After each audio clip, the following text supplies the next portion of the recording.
Oh, snap. Welcome back to the channel.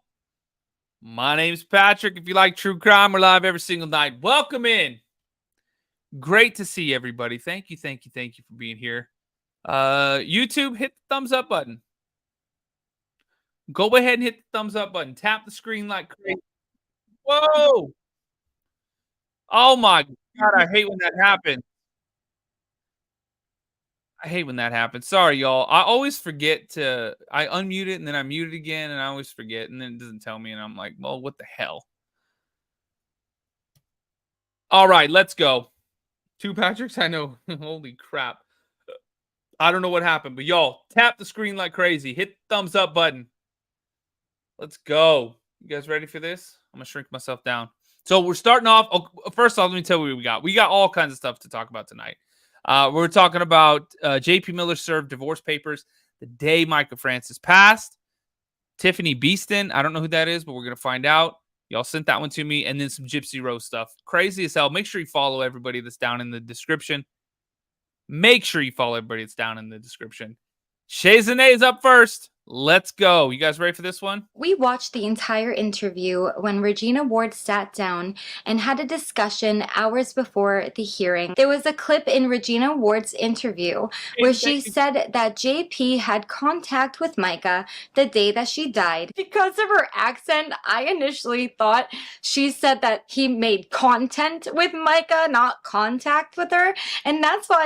Oh, no. Content? Oh, he needs some milk. Oh, hell no. I had this reaction.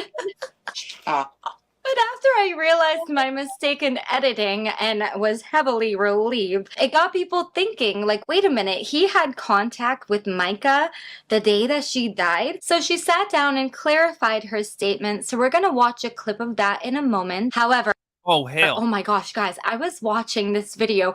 I think it was literally about the Kardashians because I have a guilty pleasure of watching like T channels. Let's not get into that today. Oh, snap. I screen recorded it. Okay, I'm watching this video and I scroll down. And what does the first comment say? It talks about lithium. Why is lithium important in this case? Well, if you've been following along at any point, then you would know that Micah was prescribed lithium. Now, lithium can be very dangerous if it's not prescribed correctly. If people that aren't supposed to be using it use it. Could not believe that I wasn't even looking for anything Micah related, nothing about lithium, nothing to do with this case. And I saw this comment and I knew I had to share it with you guys to give you a little bit of an idea of where Micah may have been mentally during all of this. I still to this day don't know for sure if I believe that she committed suicide or not. A lot of it. Entertainment, educational purposes only. TikTok overlords, YouTube overlords. All the overlords. Oh, and we were trying to go live on Twitter, but it says that I have to be I've got to be a premium person. Whatever the heck that means. It still doesn't make sense to me, and that's why I continue to make videos, because I'm hoping that the more people speak, the more will come forward. If you've ever been wrongfully medicated with lithium, please take a minute to understand this tactic has been used since the 1950s and continues today with young girls across the country. Micah was not medicated until she met JP. I believe it was the sister Anna that talked about this in her interview, that Micah showed no signs of severe mental illness until she met JP and was prescribed lithium. So continuing on with this comment, my grandmother was placed on lithium after a miscarriage. Her postpartum depression was misdiagnosed as bipolar disorder. It completely destroyed my family. I was also misdiagnosed with bipolar disorder and immediately placed on lithium at 13 years old. I gained 20 pounds in 1 month and literally thought I was going insane because of the lithium. We need a worldwide reform of child and female psychiatric medicine. It is destroying us. I thought that was really Oh man, really fascinating. oh, I fixed X. We're live on X right now too. Because if Micah was prescribed lithium, and maybe she didn't need lithium, maybe she was just showing signs of, completely my opinion, I'm just speculating here, but I'm wondering. Micah's affair was found out about.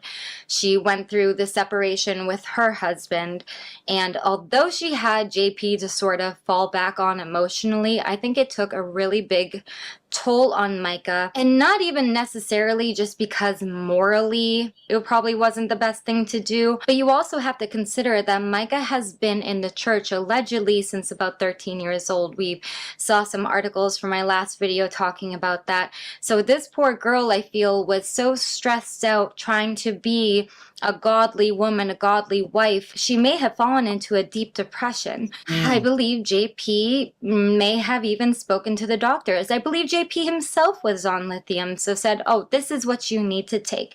I don't think JP himself. Oh my God, can you imagine? Look, psych nurse here, lithium is generally the last resort.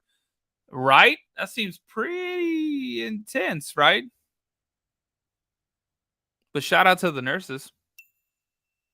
Good seeing you. Self is very healthy mentally. So I'm starting to fall into the theory where I still don't believe Micah is at fault entirely for her own death. I feel like she was coerced. I feel like she was blackmailed, but I also feel like she was almost drugged in a way because she was given lithium and it started putting her in a really unhealthy state. And who is gonna see it the most and see you most often but your spouse? Her sisters probably saw Micah starting to back away a little bit, but her sisters seemed so sweet that they were like, listen, this is my older sister, you know, she's still around. I don't feel like Micah was only facing depression. Then I think she was given the wrong psychiatric medication. And then on top of it, she started getting isolated from her support system. Not only from her sisters, but also from the people from the church, because you have to keep in mind that JP started writing out checks to hire people to watch Micah. So I feel like she felt like she was also losing her support system in the church, and oh my goodness, therefore started pushing her into a deeper depression, because where do you really go? If she's not even communicating with her sisters, I highly doubt she's telling anybody else how she's really feeling. JP alleged that there was a friend who came out after Micah died and said that, oh, Micah told me years ago, by the way, that if she ever wanted to commit suicide, that she was going to choose a Lumber River State Park. But I decided... Yeah, remember that? I do remember that. I do remember hearing that. Carol, thank you. Yo, TikTok, hit the follow button if you're new here. YouTube, hit the thumbs up button, hit the subscribe button. Twitter, we're live on Twitter as well. X, I guess, is what it is now. Do all the things over there. What do you do? Retweet still, or do you re-X? Whatever you do, do it. And we're live on Rumble as well, y'all. We got 4 streams going right now. Stop it right away. I appreciate the love, y'all. So we're talking about Micah Francis right now. We're moving into Tiffany Beaston in a minute, and then Gypsy Rose is like the main event. It's getting crazy as hell. Let's keep going. Not to tell anybody. That friend who allegedly said this, have they even come out to say, that's a big...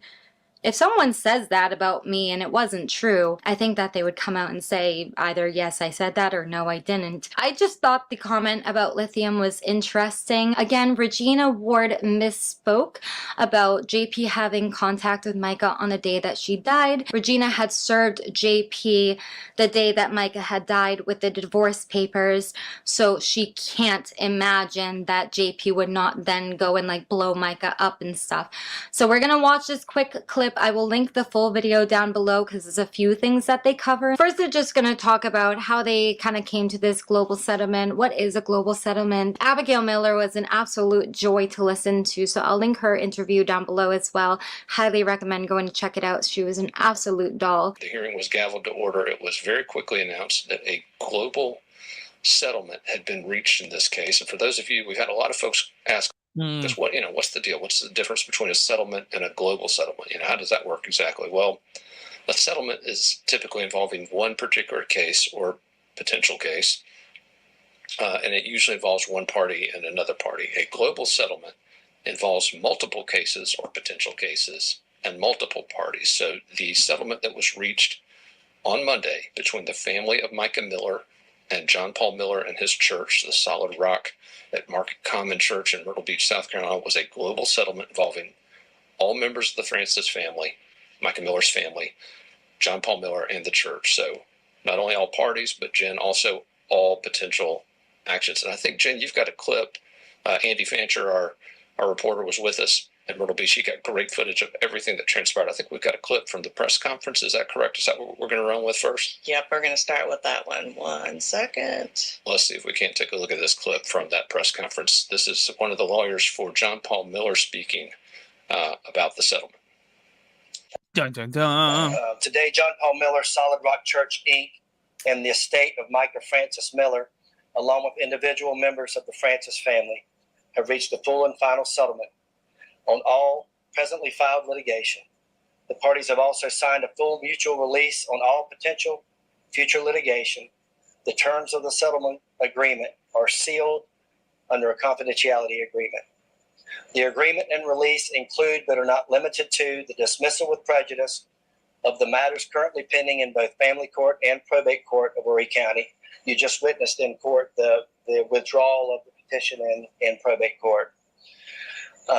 Micah's family, Pastor Miller, and the church have set their differences aside to allow Micah's memory to live on without the encumbrance of contentious litigation. That's Russell Long. That's one of John Paul Miller and Solid Rock's attorneys. He claimed that all of the criminal investigations into John Paul Miller were at an end. In fact, I specifically pressed him on this during the press conference. I asked him, hey, wait a minute, you didn't specify an agency. You very carefully did not mention federal investigations. So we pushed him on that a little bit, but he claimed that all these investigations are done. Yeah, and I keep telling people to pay attention to how he phrased it, because he was very deliberate in his wording when he said that. Yeah, he was. And then, it implied that, we reached out and, asked if the investigations were still ongoing. These two talk a little bit about people being so upset about Micah's family and JP reaching a settlement. There were lots of people on social media saying their opinion, which is totally valid. I feel like they were kind of put in a really tough position where the decision that they made didn't necessarily close the book on this case at all.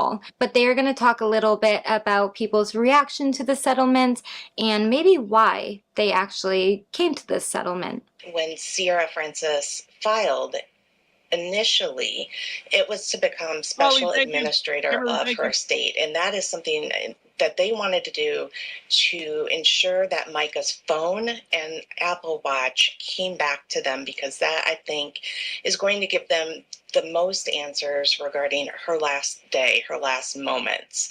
And that was agreed to, I believe it was in May. But then what they wanted to do was to put Sierra Francis as the personal representative of the estate, because they wanted to be, proceed with that divorce filing and separation of assets. So really, when you look at it, the probate court statute says that, if you are not legally divorced and you die without a will, as Micah did, your next of kin is still your spouse. And that, it is the statute, it is law, and they could have thought that, but that is how South Carolina law is currently written. So that was going to be an uphill battle. And if they did file a civil lawsuit for wrongful death, or, there had been claims that she had been grossly underpaid working for the church, all of, any settlement or wins in a civil lawsuit would go back to John Paul Miller as the beneficiary of her estate. So it really was, they were in a really tight, tough position with a lot of difficult decisions to make. So now we're going to get into some of the statements that Regina made in her interview and what they have to say about that. While we talk about this press conference, one of the comments that we kept getting, this was a joint press conference, one of Regina Ward. We mentioned we're going to get to her in just a second. We interviewed her this week, sat down with her extensively, but a lot of folks were upset about this statement that folks should stop protesting Solid Rock Church, because obviously the protests at this church have been a big part of this story. In fact, there have actually been criminal charges filed against one of the church members for spraying these protesters with a sprinkler. But I wanted to read this. Sierra Francis took to Facebook just They didn't stop, right? I hadn't heard very much about the protest, but I'm pretty sure they didn't stop, did they? Can somebody verify that? last night.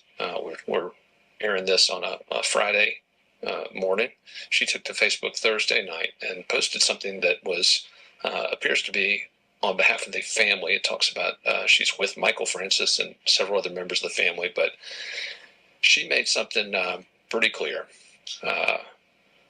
One thing circulating that we definitely want to make everyone aware of: Russell Long does not legally represent the Francis family. And she's referring to the attorney that we just watched who made these statements. We stand behind our legal representation, who was carefully selected and continues to do an amazing job helping us navigate this impossible situation. She also said, after court, there was a joint statement made. We did not know anyone's intended words until they were spoken. That said, we That's crazy as hell. have not asked protesters to protest or to refrain from it. We encourage everyone to follow their convictions within the law. She also said that while we've reached a legally sealed settlement, quote, our journey is far from over. Oh, hell. It's funny because during the press conference when Russell Long did say that, I was standing right next to Anna Francis, who I interviewed. And Okay, it's Anna. Anna Francis. Got it. we did not say that. I mean, she was very upset. And, like if you've been watching Micah's sisters, they are some strong women. Yeah, it's a strong crew. That's a strong crew for sure. And getting to meet that family, just incredibly gracious folks after all they've been. So basically, she's saying that the family did not want the protesters to stop. She said within the law, continue doing do what you do within the bounds of the law. And his attorney got up there and said, the Francis family wants it to be over and wants you to move on and focus on this thing. And that wasn't true? Oh, hell. Man, that is crazy as hell. Through, can't imagine. That's gonna backfire. That would backfire so hard. It has to, right? He's like saying, well, the family wants this. The family's like, the hell we do? What are you talking about? That is crazy as hell. Kimberly, thanks for subscribing on the TikTok. Very sweet of you. TikTok, hit the follow button if you're new. Also, tap the screen like crazy. YouTube, let's get 100 likes. We're still at 71. Everybody tap the screen like crazy. We're live on X as well. Shout out to everybody over there on X. Retweet, is that what you do? Like it, do all the things over there. Also, and let's keep going. Tammy, thanks for subscribing as well. Damn, you guys are coming in hot on TikTok right now. Thank you. What it must be like. But we're going to talk in just a minute. We sat down with one of the members of the Francis family. But Jen, before we get to that, I wanted to ask you, we're going to start diving into this interview with Regina Ward. First of all, you've got a clip ready for us from that interview. He made comments that he sent emails to her on the same day that she died, and then realized that there were two that she probably didn't get. Ooh, damn. So we're literally watching an interview of two people watching an interview of a girl watching an interview of me watching the girl watching the two people watching the interview. That's an interviewception. So, yeah, just some really, I do think in terms of, when Micah left her house, her apartment that day, she was dressed for work. She left with just enough time to get to her shift. And I've always said, something happened. She had left her apartment with just enough time to get to work, dressed for work, but then instead goes to a pawn shop and literally takes off the collared shirt that she had just put on. I figured something had to have happened between her getting in the car. Seems pretty crazy. And heading to Dick's pawn shop. The trajectory of her day, and I think that answer to that, I think she's right, is going to be on her phone or her Apple Watch. And I think that is going to be, the best chance that the Francis family has of learning what happened that day. Oh, we need this Apple Watch. We need it. We need it. We need it so bad. I think as soon as we get a hold of that Apple Watch, unless something has been tampered with, we're going to see some sort of communication. That is huge. I think that's all they've ever wanted is answers. Oh my gosh. Yeah, and that was one of the I think, okay, so that has to be a huge, I don't mean it. I just want to input because again, this is their content. This is my content. Oh my gosh. Could that be what JP was like trying so desperately to get into the apartment for, to get her Apple Watch? I hope to goodness that once they can get their hands on that Apple Watch. Damn. What about phone too? Don't the Apple Watches and phones connect? I don't hope for any of this. I want justice. I want answers. You know what's also strange? I'm still stuck. I'm stuck on this little detail for some reason where JP was talking about he did that interview with what's his face? The guy that charged like $2. He's a content creator for the private interview. Oh my gosh, I don't even remember his name. Fly Daddy Boy is Fly Daddy? Who the heck? What? Shay Zonay, who are you talking about? Sorry. No, Flo Daddy Flo. I knew it. But he did ask JP why he went into the apartment. And although I don't think JP was going to be honest, JP said that, you know, she had, I think, a Bible and a sweatshirt that was important. Oh, and he talks about a little necklace that if you looked inside of the necklace, it was a little naked photo. Oh, God, it was a picture of his. Yeah, picture of him. Imagine how embarrassing it would be to go into a shop and be like, hey, I seen you can put pictures inside of them little necklaces. Oh, I got a picture for you. Some dude got up, made his coffee, got out of bed, went to work, and was like, man, I can't wait to put some family portraits in these little necklaces. I can't wait. Somebody's got a dog that they love. Maybe they lost. I'm gonna, you know, commemorate this animal. Nope. A little candy corn inside a little necklace. This is crazy as hell. That's crazy as hell. That poor guy. Let's keep going. Photo of JP. Most likely, where are nude photos going to be if someone has possession of them? On a phone. You were telling me that you were married to this woman for what, almost a decade, and you don't have any nude photos of each other? Whoa. Okay. But you didn't say anything about wanting to get like your pictures back off of her laptop or like phone or anything, obviously, because that would look suspicious. But isn't that most likely where your like intimate photos would be? Well, I call it candy corn because you can't say the other word that starts with a P. I think I added the candy to it, but you know, they say corn on the cob. You know what I'm saying? Never mind. I'll just shut up. Shout out Tiff. Thanks for subscribing on the TikTok. You guys are awesome. Thanks for the bears too. Aaliyah coming in strong. Let's go, Aaliyah. Thanks for the love. YouTube, hit the thumbs up button. We don't even have 100 likes yet. We got 200 people watching, 84 likes. Y'all, hit the thumbs up button real quick for me. Help spread the word about the live stream. Hit the subscribe button. Do all the things. Oh, and TikTok, if you want to watch the video, come on over to YouTube. Search The Mystery Project on YouTube. You'll find the channel. We're also live on X. Shout out to X. I just was like, you know what? Let's give it a try. We got 32 people watching over there. Shout out to y'all. Make sure you retweet it and do all the things over there. Let's keep going, shall we?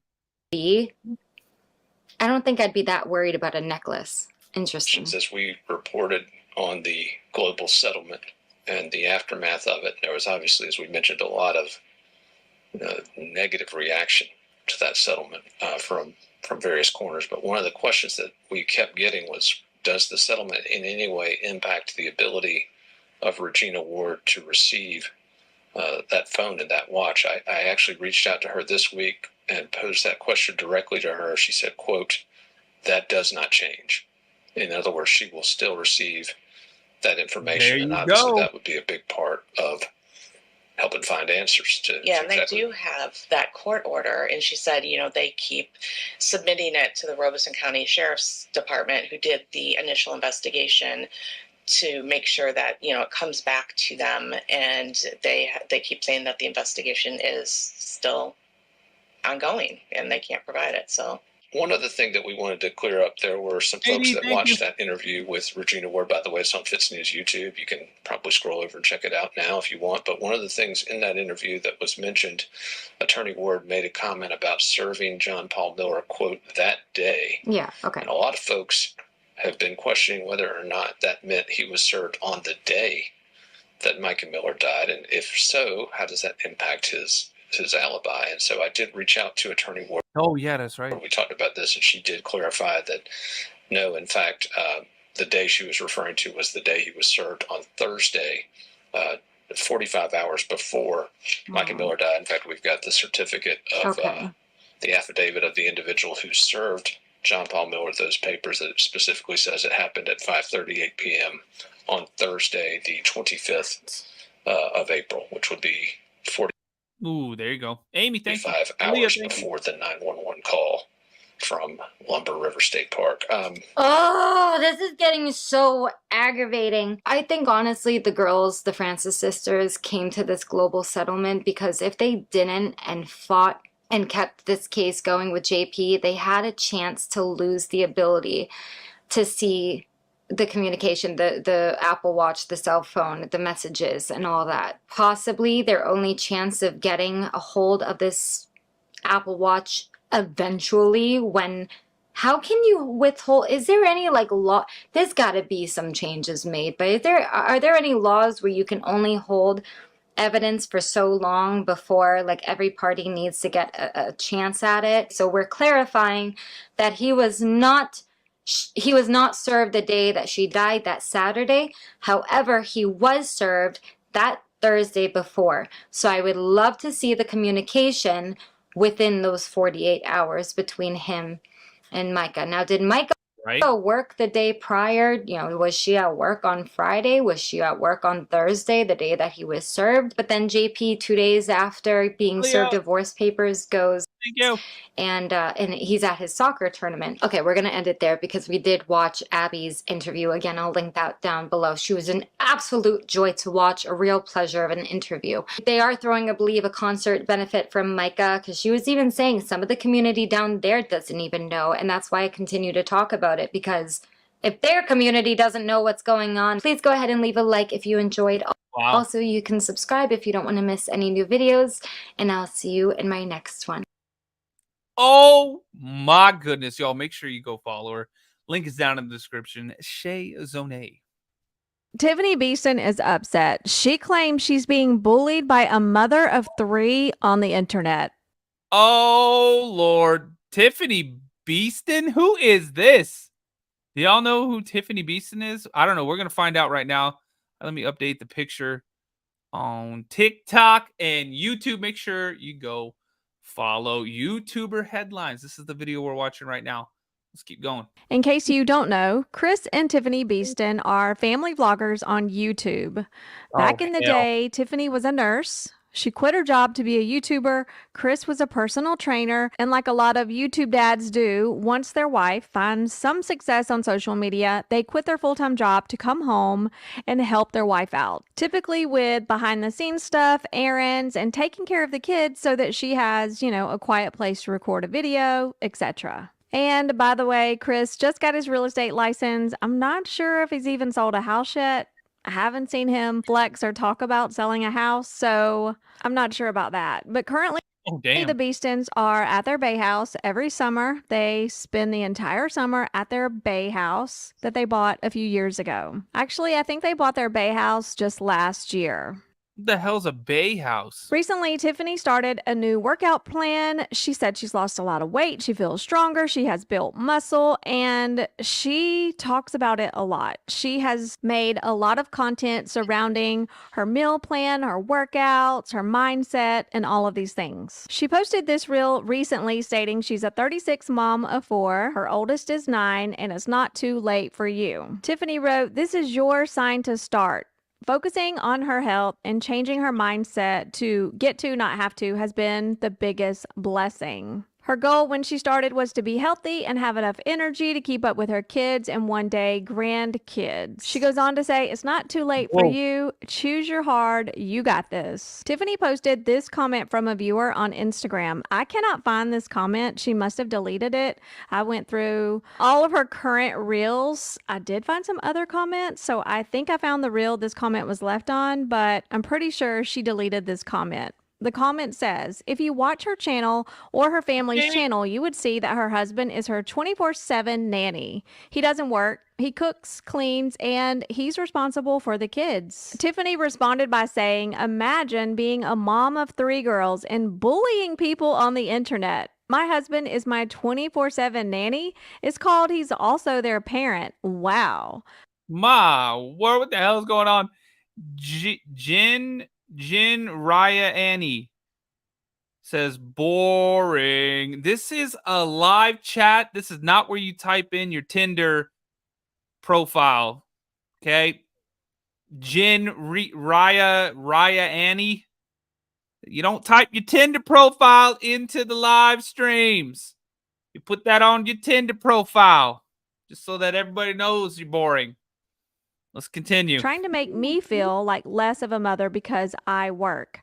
I can take care of my kids just as much as my husband does. Just makes me sad that no one grows out of trying to put people down. I was trying to share a reel to inspire people to take care of their health. Notice Tiffany didn't clear the air about Chris's job. She didn't say, yes, Chris works, or no, Chris doesn't work. Like I said, I can't find that comment anywhere, but I think that viewer was responding to this comment that's still up on Tiffany's reel.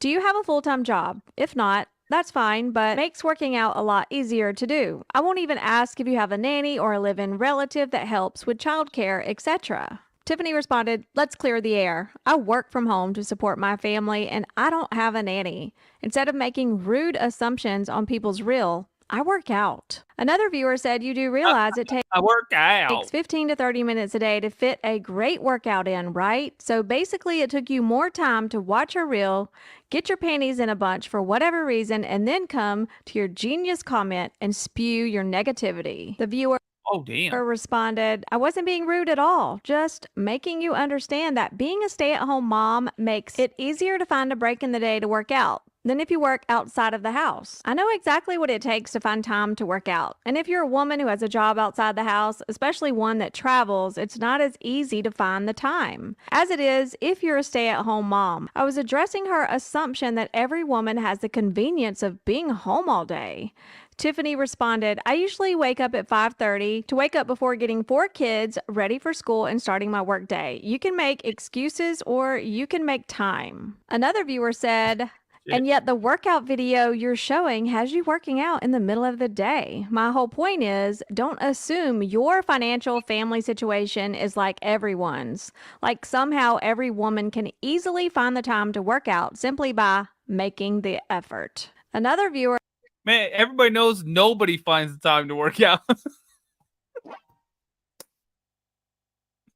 That's why gyms are such a good business model. Because people pay for it and then never use it. They never use it. Of course, nobody finds the time for that crap. Left this comment and she just went off. She said, respectfully, get a life. Tiffany shows up for herself, her family, and her online community by busting her butt daily, and she has a heart of gold. I pray whatever need that you as a man were seeking from starting such a ridiculous comment war over a woman's right to share her life on social media was fulfilled. Take your petty, ignorant, and unwanted opinions elsewhere, maybe somewhere where you're not lecturing a woman from your entitled, all-knowing male perspective. Someone said, I know you no doubt work out, which is great, but fortunately for you, genetics does help. I've seen your mom. She looks great too. Keep up the good work. Tiffany shot back with, my mom is active and eats healthy too. Tiffany clapped back with, well, I get up at 5:30 in the morning and work out. But a viewer made a good point. She said, your video shows you working out in the middle of the day. I mean, we don't know what time of day it is in her video, but the sun is out, it's bright, and it doesn't appear to be 5:30 in the morning. And Tiffany didn't respond to that comment, and I think she didn't respond to it because the viewer made a good point. Do you think the initial comment was rude? Do you think this person was bullying Tiffany like she claims? Everybody has their own perspective, how they see things, how they see people, how they see situations. And this viewer was giving her opinion on how she sees Tiffany's situation and how she feels Tiffany has the time to work out every day. Y'all sent me this video. I thought it was true crime related. I thought it was another one of these crazy influencers doing crazy things. I thought they said family vlogger. I was like, oh, damn it. Here we go again. here we go again. And it's just because somebody was saying, oh, you're not working out when you said you are. Tiffany's husband, Chris, runs the family channel, so it's his job to make all of the family vlogging content.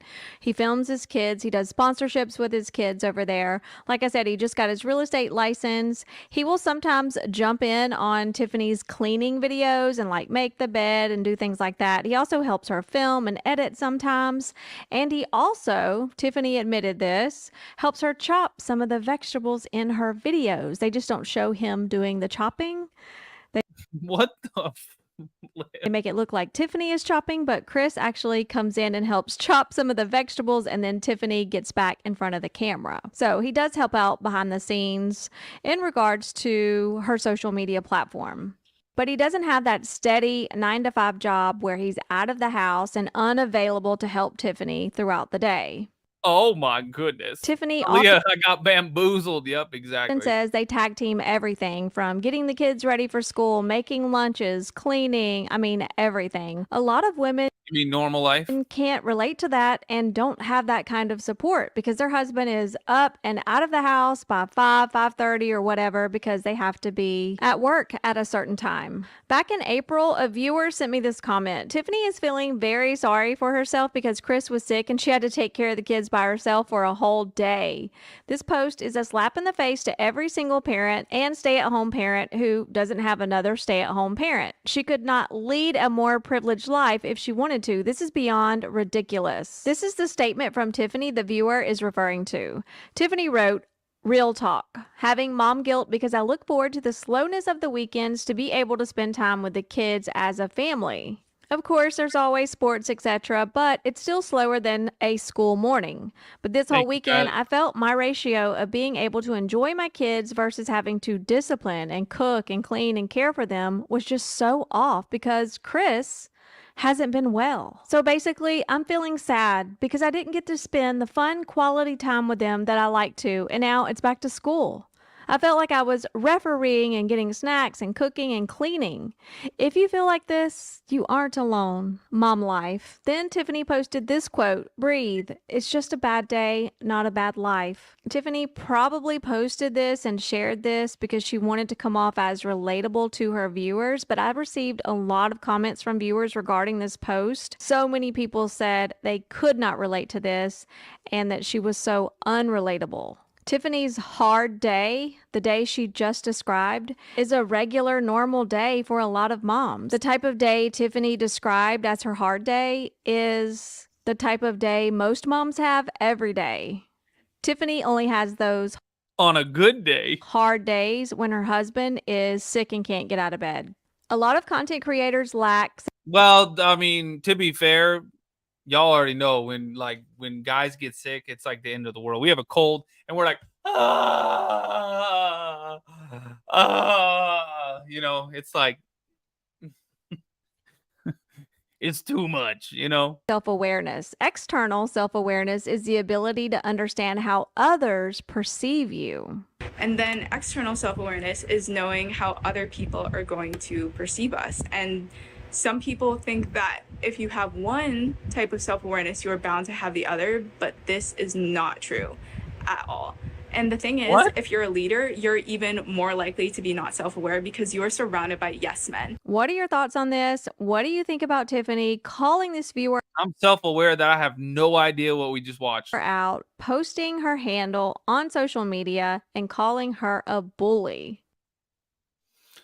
Oh my God, who sent me that one? Anyways, make sure you go follow the channel though. If you like that kind of stuff, who knows? Maybe some people dig that kind of stuff. Let's jump into the main event, y'all. Let's jump into the main event. Amber Dawn, thank you for the super chat. Thank you so much. Look, Lord, I'm late. Y'all hit that thumbs up. It's free 99. Amen. Let's get 200 likes, y'all. All right, we're moving over. Oh, Lord, here we go. To the Rose. The Rose of Gypsies. Let's do it, y'all. You guys ready for this one? Oh, God. Gypsy Rose's friend just exposed her for cheating on Ryan with other men before Ken and for being a furry. Apparently, she wore dog ears and a... Oh, what? Oh, my God. Oh, Lord. Here we go. Y'all, this is Local Monster. Show her some love. Links down in the description. Local Monster. Holy crap. Here we go. A dog leash on a railroad track with Ken recently. I'm going to play the clip next, but just so you understand where all this is coming from, Gypsy had a bestie in prison named Amelia, and Amelia has a girlfriend. Gypsy was friends with both of them, but recently had a major falling out because she lied to them and said that she was going on the Kardashian show to advocate for Amelia. When she never talked about Amelia on the Kardashian show, Amelia's girlfriend tried to reach out to Gypsy and ask about it, but Gypsy blocked her. Then she reached out on another account, and Gypsy basically told her, "I'm pregnant. I just have to worry about myself right now. I don't really have the time to worry about Amelia." So now Amelia's girlfriend is going on podcasts and spilling all the tea about Gypsy's cheating and parole violations. Yes, this was after her prison. Was she with Damn, that's crazy as hell. Ryan, or was she with Ken? Or She was with Ryan. She was married to Ryan at the time, but she didn't like to go to the bar with him. She preferred to go with either her cousins. Like, she would go with her cousins, I believe. The only thing that she's ever deep delved on with me about the bar would be her first time at the bar. She went with her cousins. And she's still married to Ryan at the time. They're together. And she calls me to tell me, "Oh, well, I was drunk at the bar and this guy told me I was a 10 out of 10. And I told him you have to see my first." And so I took him behind the bar and I showed him my and he said, "I'm a 10 out of 10. And then I asked him if he knew who I was. And he said no. So I pulled myself up on Google and he ran away. so Ken and put a leash on her, like a Yeah, like a she said Petco, they went and they got, dog leash? yeah, like a dog leash. Oh,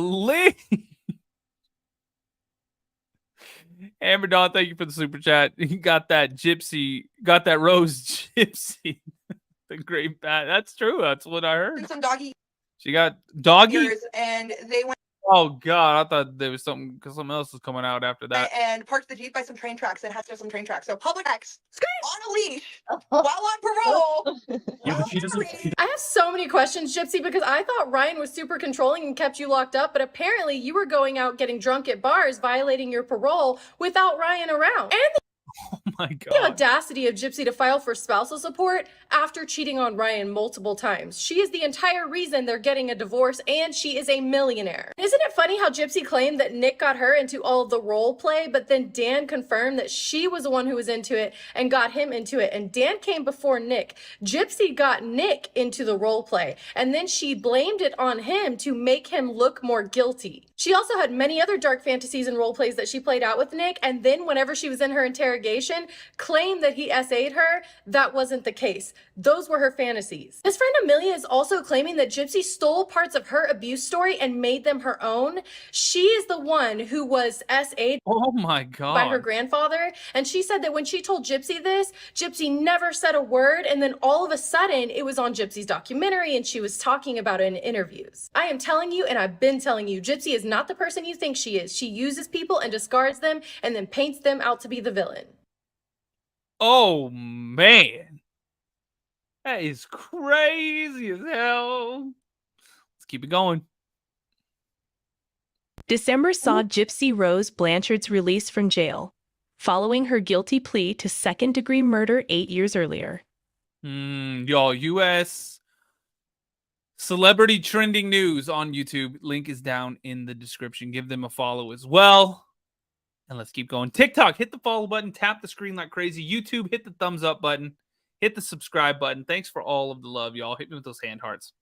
Gypsy Rose Blanchard, 32, has been the talk of the town ever since her release from prison. People are fascinated by her background and current pursuits. Blanchard revealed details about her life behind prison on TikTok, including her personal challenges and makeup tricks. Blanchard talked candidly about her use of makeup while incarcerated in a series of films that were published on May 15. Oh, She Lord. acknowledged that before going to prison, she had little expertise with makeup because of limitations, but she also showed off her inventiveness in creating homemade beauty items. "I don't have a lot of experience with makeup," Blanchard stated. "So before I went to prison, I was not allowed to wear makeup." In the first video, Govin Part 1, Blanchard demonstrated how she makes mascara by combining toothpaste and ink pen ink. She What the hell? clarified that she tried to keep a respectable appearance despite the I got bamboozled again. This is damn AI, isn't it? Me, thanks for gifting the membership. So very sweet. Desiree, thanks for the Cash App too. You guys are so unbelievable. Thank you for the love. Thank you, thank you, thank you. unusual ingredients, especially when she appeared in court while she was incarcerated in the county jail. Blanchard laughed as she related the difficulties she had applying the homemade mascara, describing the feeling of minty toothpaste in her eyes. How I did that is, What the hell are we watching? I had took toothpaste and broke a pen apart, like an ink pen, and mixed it together to make mascara, and I would apply it with a toothbrush, Blanchard explained. Oh my God, as you can understand. She continued, I just did it because I wanted to look decent and presentable, even though the minty freshness on my eyeballs was burning my eyes. Blanchard showed off her eyeshadow.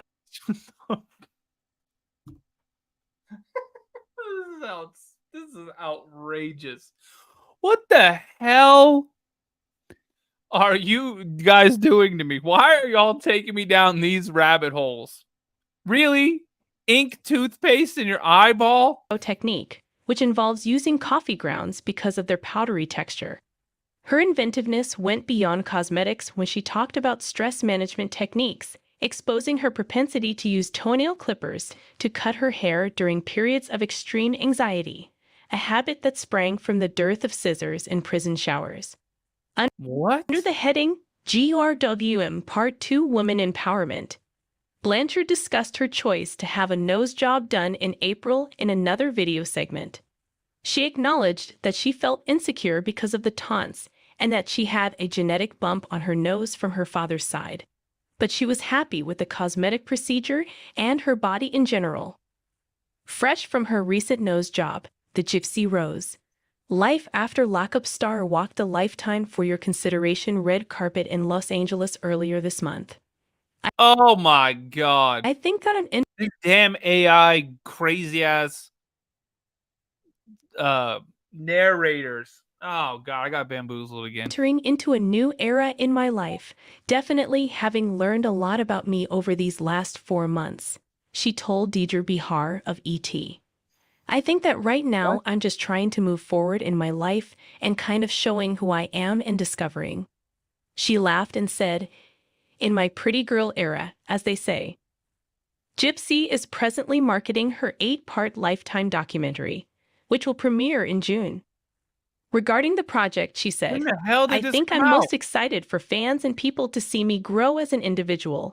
Just me over the past 4 months discovering more about who I am. People should be able to witness my transformation from the person I was in prison to the person I am today, and my journey there, in my opinion. In addition, Blanchard is moving forward in her relationship with Ken Urker, her former fiancé. While speaking with ET, Fiancé? Jesus. Come on. Her fiancé. The hell is that? Man, I hate AI. This is crazy as the hell. 32-year-old had thoughts of Urker, even though she was alone herself on the red carpet. Unfortunately, tonight's not I think this is almost over, thank God. date night, she replied. He lives in Dallas, and I live in Louisiana. But she also You can live in Shreveport, that's 3 hours. disclosed that they won't be apart for too long. He's actually going to be moving to Louisiana to be closer to me, Gypsy stated to ET. Through a prison pen pal program, Gypsy and Ken became acquainted while Gypsy was incarcerated for the second-degree murder of her mother, Dee Blanchard. After becoming engaged in 2019, the couple broke up, and while Gypsy was incarcerated, she made contact with Ryan Scott Anderson, whom she eventually married in I thought this was, 2022. New Gypsy's stuff. reconciliation with Ryan coincides with her renewed love affair with Ken. According to ET, she requested a restraining order against her estranged spouse from a local court not long after filing for divorce from Anderson in early April. 8 years after entering a guilty plea to the second-degree murder of her mother, Dee Blanchard, and receiving a 10-year jail sentence, Gypsy was released from prison in December. What did you... Man, this is crazy. Please be over. Gypsy wants to correct the misconception about her in the eyes of the public with Life After Lockup. I think the biggest misconception is that I'm a master manipulator, she stated to ET. I think that, yes, I've made some bad choices in the past, but I don't think that labels me as an individual. I think that Your choices make who you are. What the hell kind of crazy comment is that? I know I've made some choices, but they don't really mean who I am. Yes, actually it does. Everybody should have a second chance and make themselves into a new person. And I feel like I should be given that same grace as well. Thank God that's over. Oh my God. How many subscribers did we lose on that one, y'all? Sorry. That was horrible. See, that's the thing about doing this, y'all. I blind react to everything. So I have no idea what it's going to be. I have no idea if it's going to be some stupid AI thing like that just says random stuff that's like they just copy and pasted from news articles. Crazy as hell. But that was absolutely horrible. Like, it was absolutely atrocious. Okay, let's continue. TikTok, hit the follow button if you're new here. Hit me with some hand hearts if that was the absolutely worst video that we've ever watched on this channel. Let's get 18 of them, y'all. Go, go, go. YouTube, hit the thumbs up button. Let's get 200 likes. Hit the subscribe button. Excuse me. Do all the things. And hope, oh, please, dear baby Jesus in heaven, let this next video, this is the last one too, let this one be good. Please, God, we need something. We need to, like, oh my God, we need some entertainment after that one. God, that was horrible. I want a refund on my life from watching that. Dramas brewing, here we go. Rod and fancy, no Gypsy Rose names. Oh God, not a good. No, it's a musical. Oh, sweet baby Jesus. Y'all, this is Down the Rabbit Hole on YouTube. It's down in the description. Give them a follow. Let's see. I guess this is a song. Let's go. On the marquee and pulsing prose.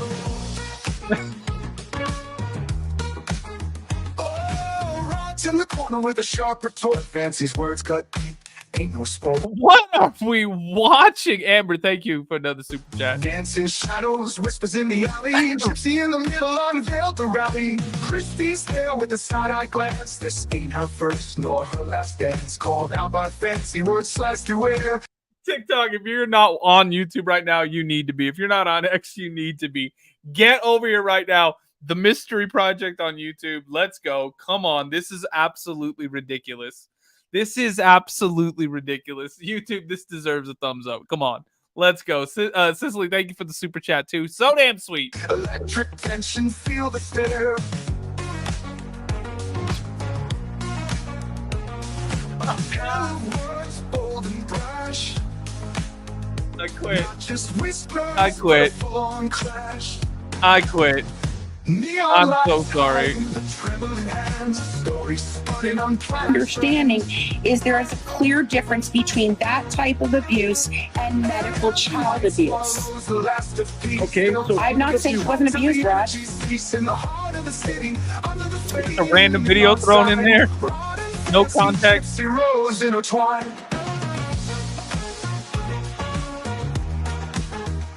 He's a saxophone. Welcome down the rabbit hole, friends. So it turns out... Ooh, there is talking. Y'all, we made it. Last night, Rod Blanchard, Gypsy Blanchard's father, hopped on social media for, I'm pretty sure, one of the... Bobby, heck no. That's the best part, is that I don't have a content screener. The best part is that we just blind react to all this stuff. So we just get the craziness thrown right in the mix. Lord only knows what this is gonna be. First times ever. He's notorious for wanting nothing to do with the fame, the fortune, or anything to do with social media involving his family or Gypsy. We all know that Kristi Blanchard, his wife, is the one who has been very involved and somewhat toxic on social media. But last night, Rod got up there trying to defend his family. Some people are saying he was forced to defend his family. And we're going to listen to a little bit of a live stream on a TikTok channel called Ivory Rose, where Fancy Maselli and Rod Blanchard both joined and chatted for a while about their major differences of opinion. To think about killing their own mother, okay? Think about exactly, Rod, but I don't think it was abuse. Could it be another reason? Could there be another reason for her wanting to unalive her mother? I can't get a word in with you, Fancy. I can't. You gonna let me talk, please? I'm sorry. Yes, I will. I'm sorry. I'm sorry, Rod. Okay, so if you know me, you know that I have a multitude of feelings about Fancy Miceli. I've done some videos about her in which I say, number one, there are a lot of things I don't like about Fancy and that concern Who is this person? me. Number one would be that she's known for flying off the handle. She's talked a lot about like some mental health issues she has. No shame in that, because I've got plenty of mental health issues. But even when people around her are seemingly like they're trying to help her or calm her down, she has a tendency to get rid of them, throw them under the bus, be done with them. She rarely lasts when it comes to her collaborations with other people. There's a lot of back and forth of like 1 minute she can't stand someone, the next minute she loves them. And it makes for difficulty in me trusting her as a creator. I also have spoken out about how I feel that she can be very selfish. Gotcha, Megan. Yo, make sure you follow True Crime with Megan. Show her some love. Show her some love. 111,000 followers. What? Let's go. She does some great stuff. Of the time, some of the things that I've seen, I just don't like them. But who was it that I just watched today that you were talking about got arrested? Like Nelly? It was Nelly, wasn't it?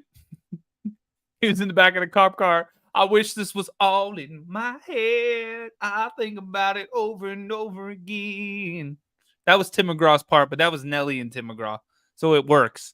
It works. Leave me alone. Let's keep going. Number two, I've also spoken out about how everyone should go and check out her channel and decide for themselves about her, because she has really good information and I think that she's a reliable source. I actually think that one thing about Fancy Miceli that makes her so reliable is that she's completely black and white about everything. This is something that someone like me doesn't really has a hard time dealing with. But you know, Fancy, she goes, in my opinion, she goes on, what's on that paper? What facts can I bring to light on this paper? And I think what we really see a clash of here. Oh, damn. Crystal, is our Mercedes and Gatorade? Is that why everything's crazy right now? Damn Gatorated Mercedes.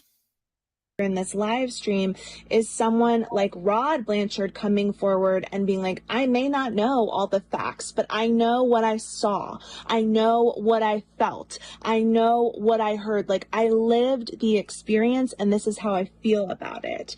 And I think that Fancy is very much like, no, there's a lot of facts over here you need to look into. So it's quite an interesting clash. So, like I said, nobody can convince me that she wasn't abused. Put myself in Gypsy's shoes. Okay. Think about killing your own mother, trying it before, running away, getting caught, brought back, chained up, so controlled.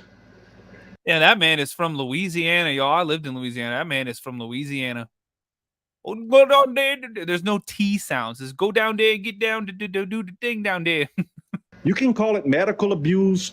You can call that thing the medical boon. Malingering, whatever you want to call it. That's just semantics. But to think that you're gonna kill. Ah, damn. That's called semantics. Like the most perfect T sound in the world. Kill your own mother. Okay, so first off, props to Fancy because Rod? Is that his name? I think she does a really good job of staying calm and letting Rod talk, and I really appreciate that because some other people don't, even let him talk in certain live streams. So I appreciate that from her for sure. And I think that she was respectful of him, very respectful of him during this talk. So I'm glad they had the talk. I will also say, I know Fancy's going to come in and say now, that abuse never happened. Certain things never happened. You need to know the facts. And here's where I want to come in and say that despite the fact that none of us know exactly for sure what really happened over the years that Dee Dee and Gypsy Rose lived alone, you can't tell me that there wasn't some serious abuse that occurred just from knowing that from the age of 4 or 5, she was putting Gypsy into a wheelchair, wheeling her around and making her pretend to be sick. okay? At least more sick than she was. Now, you can say that Gypsy participated in some of that. She made a choice. She helped her mom. I understand all of that. And yet still, that's a horrible childhood. That's not the kind of childhood I would ever want to give my child. Like, that at least is like a severely emotionally abusive and toxic environment. Even if we threw out a lot of the possible sexual and physical abuse that may have happened, and I know a lot of people question it, I understand that. But if we throw all of that out, we still see Pink Tree Frog, thank you for subscribing. Good to see you again. her living in an isolated situation that she couldn't get out of for the majority of her life until she turned 18, and also being heavily manipulated and emotionally abused. There's just no question about it. To get away from Rod, may I ask you a question about what you just said? Do you have any proof whatsoever that Gypsy was ever chained to a bed anywhere other than her saying it? I do not. I bet you Ryan and Ken do.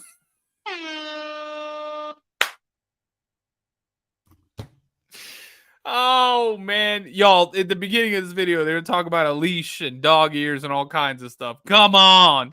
But you want to believe you. Okay? And Rod, without evidence, there's no way for you to prove that, and there's no way for me to prove it did not happen. So the only thing I can tell you is that, again, medical child abuse did not occur. So then if you want to just look at abuse, that's fine. However, most abuse victims do not unalive their mothers. And I do not believe that was the motivation for your daughter to unalive Dee Dee. I believe there is evidence that shows a different motive.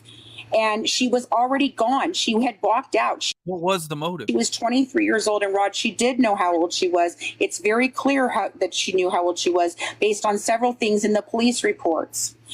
She also was told, the officers, that she was thrown out 2 days before. So what possible reason, Rod, would she have to go back and unalive her mother? Her mom told her, go to Wisconsin with the boy. At least you'll be happy. Oh, damn. Me? Right, we all agreed to skip vids. It's okay. Yeah, this is the last one, y'all. If I skip this one, it's over. She told the detectives that. Why didn't she just do that? I think she was scared as shit of her mom. Oh, damn. Me, and thank you for the super chat, too. She thought that was the only way out. Okay, so she was scared as shit of her mom, Rod says. A lot of people are ragging all over Rod for this interview and saying, like, you know, he's being told what to say and like he's lying. None of this, he's not, you know, speaking the truth. But I think this sounds really honest from his point of view, from what he saw, from what he felt, from what he's accepted as being the truth based upon his interactions with Gypsy. He believes she was incredibly frightened of Dee Dee, like that she was like a captor in that home and she felt like this was the only way to get out of it. Now we're going to hear Fancy kind of come back in and be like, no. And I mean, I think Fancy has really valid points. I'm going to be honest with you. I feel endeared toward the fact that Rod has basically on this live and on several others, several other parts of the live, he is saying like, look, I made a ton of mistakes as a husband, as a father, as a dad, and I can't go. Oh, damn. Rock bad dude. Thank you. Thanks for the super sticker. Y'all, YouTube's coming in strong right now. Thank you for the love, you guys. Back and I feel so bad and I am not perfect. I've made a lot of mistakes. I've done a lot of things wrong. I really like how he owns up to all of that. You know, people are even asking him about like the fact that he was with Dee Dee, but then he got with Kristi and he's like, yeah, it's wrong. Like I did things really wrong. I should have been there. I should have been better. I wasn't. Like, I'm really trying now. I mean, I really read him as being someone who's being as honest as he can with what he feels able to do and to understand about this situation. So I'm glad that he came forward and was able to talk about this. I do wish that people had a little bit more grace for some of what's going on with this family. I mean, we all are very critical. And I'm not saying that Fancy doesn't make a lot of good points. She always does. But there's also, you know, some level of having some understanding. Y'all are crazy as hell in the chat right now. YouTube watchers are basically saying, make it stop, Patrick. For the difficulties that went on here. Like, there's some serious issues going on here. I think her mother was scared shitless of her. It was a bad decision. She knows that. She went to court. All the evidence that you have is the Ron, same. it's not a bad decision. A bad decision is deciding to buy, a bad decision is smoking pot and getting caught for it. That's a bad decision. A bad decision Depends on who you ask. You what? is not unaliving your mother when you had every ability to walk out. You knew that you could prove that you were 23 years old. The abuse had not been, the abuse that you guys are alleging, the medical child abuse, had all but stopped in 2011 by her records anyway, if that's to be believed. So she had no reason, Raj. All she had to do was leave or call you. I don't believe any amount of abuse warrants what she did, nor do I believe it is the motivation, Rod. I'm sorry. Well, so you're trying to prove a motive when this... I'm sorry, repeat. I can't hear you. Repeat. So I'm trying to prove what? Her motive? That's what you're trying to prove. When I mean, she's got her sentence. Motive. All the evidence that you have, Fancy, all those medical records, they had all of this stuff. Yeah, your wife lied about having him too, Rod. Did you know that? She was offered a plea deal. She took the plea deal. Yeah, when did she take that? Can you, okay, let me ask you a question, Rod. First of all, I want to ask two questions. At what point in time did you start working with HBO? And at what point in time did Gypsy take her plea deal, please? We started working with HBO before the plea deal, and then she took the plea deal when the show came out. HBO? Okay, so when did they provide you with the USB drive that you had? Agatha May has 3 to 4 new videos. Oh, damn, I didn't know that, Whit. Maybe we'll do that. To Mike Stanfield to use in her defense for her plea deal. When did that happen? Because I have a letter stating that that HBO and Aaron Lee Carr gave you this and gave you a copy for Mike Stanfield to go ahead and get that plea deal. So when did that happen? I don't know what went on between HBO and Mike Stanfield. Mike Stanfield was the defense attorney. No, you do know, because that letter was addressed to both you and Kristi. This is where, like, it does kind of get to me, because I am sort of like, Fancy, it's a little bit ridiculous to be like, you better know every single detail of what happened. What date and time did you get that hard drive? And, like, I don't mind that Rod's like, I don't know, like, there was a lot going on. Once again, for the good and the bad of it, like, I don't see it. Clearly, Rod is not some amazing father who looked everywhere high and low to find his daughter and save her. Like, he's made a lot of mistakes. And even now, like, I'm sure he actually kind of leaves it all up to Kristi and Gypsy to kind of decide their lives. He's not over there, like, fixing any problems. We get it. But I also think if we were really honest with ourselves, a lot of us, in some kind of a extreme situation, obviously it wouldn't be exactly like Rod, but in an extreme situation with our family, a lot of us would be like, look, I'm just doing the best I can day to day on survival, trying to accept what I can, accept that I can't change or fix everything, but also be there for a family member that I love. Like, that's kind of normal in certain ways. I'm so sorry because people hate me. I know you guys like hate me because you'll be like, you're always like, giving them a pass. And I just don't feel that way. I'm like, I'm seeing the good and the bad. It's not all black and white. There's in between. There's a lot of gray area here. Telling you that they've concluded a USB drive to give to Mike Stanfield. It is in the letter I have from HBO. It's your letter to you and Kristi. So what's the point? It's evidence. Whoever might. The point is that HBO and Gypsy, Kristi, and not you. I'm sorry, not you. Let me explain. The deal is that HBO, Mike Stanfield, Kristi, and Gypsy sold a false narrative to the public before she took her plea deal, before Nick went to trial, so that she could get that plea deal, and she didn't have to go to trial and face the same penalties that Nicholas did. Because I believe that if a jury had seen all the evidence that I have, have, they would have convicted your daughter on life, just like they did Nicholas. And when they did that, they released Mommy Dead and Dearest before he went to trial to bias the jury. I'm sorry. You've been had by your own family, sir. I don't have a damn, this lady is going in on this man. Beef with you, Rod. I never have. I think that you were a father at 17 who was, picked a woman who was overbearing and bossy and mean sometimes, and she tried to manipulate you, and you saw that and you ran away. I get that. No fault in that. But I do believe that you have a pattern of dating and being with manipulative women, and you allow them to do this to you and control you in this manner, and you may not even notice.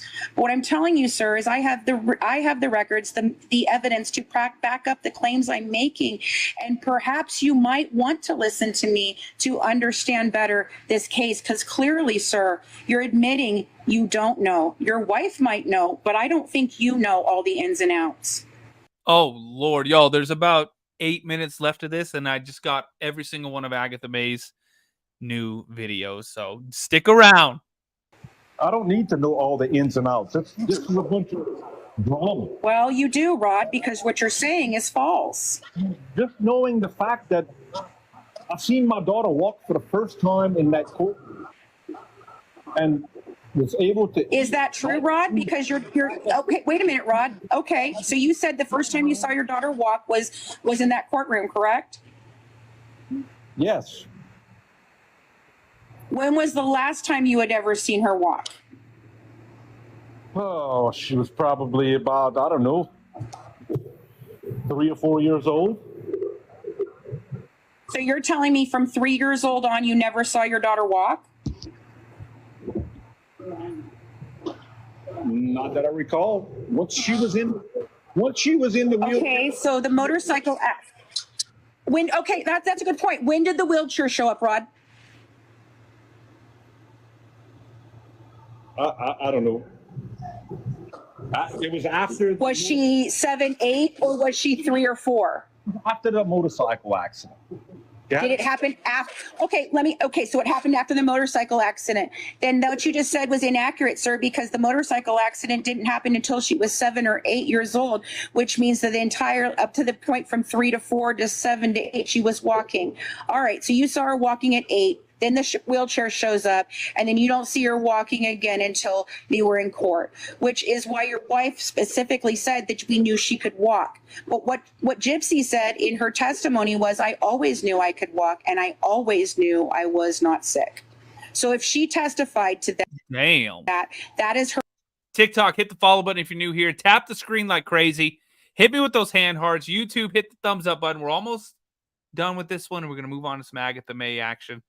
We love Agatha May, but let's get 200 likes, YouTube. Everybody watching, hit the thumbs up button. Her admission to all of that, and if she is now saying that that's not true, then Rod, she committed perjury. I don't think she's saying that's not true. Like you said, I don't understand. How do you not think she's saying that's not true? I don't know. I know. Rod, look, I could debate with you all day, and I will run you in circles because I have all the evidence, and I've done all the work, and I am highly educated in this and highly intelligent. I am not trying to say that to talk down to you. I just think you're misinformed, and I think you've been misled by the women in your life. If you want to know really what happened, I will be happy to provide you with anything you want to look at, to understand. You don't have to talk to me. I have other people that I can pass this through to you. But if you're really interested in knowing why your daughter did this to protect your grandchild and your other family members, you really need to be more informed, sir. And I just would like to help you, Rod. I always wanted to help you. All I ever wanted to do was tell the truth. Fancy, I am informed. I live this. Since Gypsy was born, I lived this. But you said you didn't live this, Rod. You said that she was far away. You said that you never went to her doctor's appointments. You said you never saw her. However, we have quite a few pictures where I'm pretty sure you had a relationship with her for quite a long time. I did. When she was younger, after they started moving away towards New Orleans and everything, I didn't see her at all for many years. But I remember her being And why is that, Rod? Why did you never go for visitation, Rod? Damn. Man, I was busy working life. You know, we tried to make a trip when she was maybe 17, 18. So you willfully did not participate in your daughter's life because you were working, and I get that.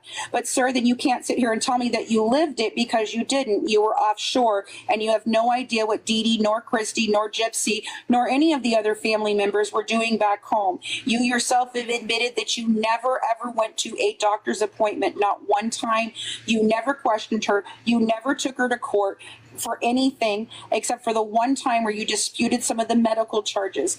I think she told you the truth, Rod, and I think you believed that because it was the truth. And I think now they are changing the narrative because it doesn't fit.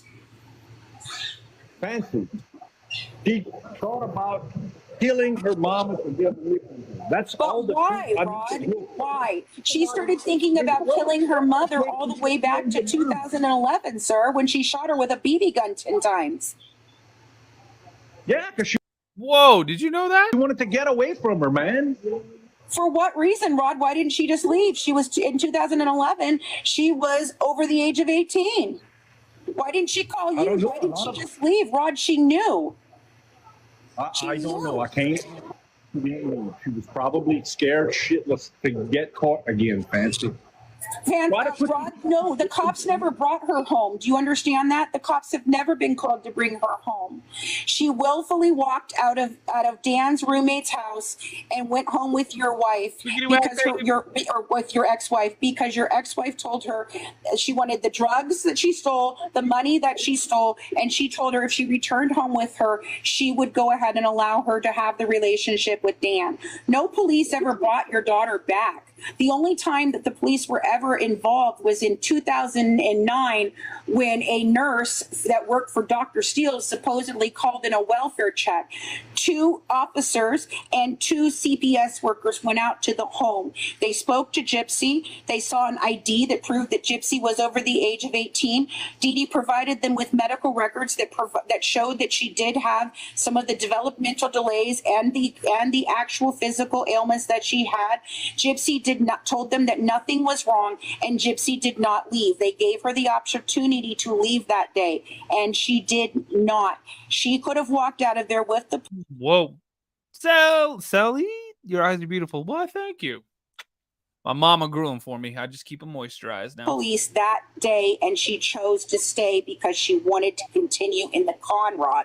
I'm sorry. The only time she decided it was no longer suiting to her and decided to unalive her mother is when her mom told her she could not be with boys. Men, lots of them, Rod, lots of them. We have proof of this. Cops didn't get her or nothing. Dee Dee got her back home, and she was scared. No, that was her way. She didn't have to go home with her, Rod. Why wouldn't she have just? Why didn't she call the police that day? They would have come out and verified her ID. I don't know. I can't answer that. That's a good Exactly. You can't answer that. That's the problem. She had every opportunity to leave, and she did not. So I do not believe that abuse is the motivating factor for the reason that she killed your wife. I believe your ex-wife. There is many, many other reasons that we believe is a motivation for this, sir. Well, I can show them to you. The investigators did not continue to investigate after your daughter took a plea deal. They were instructed by Dan Patterson to stop investigating.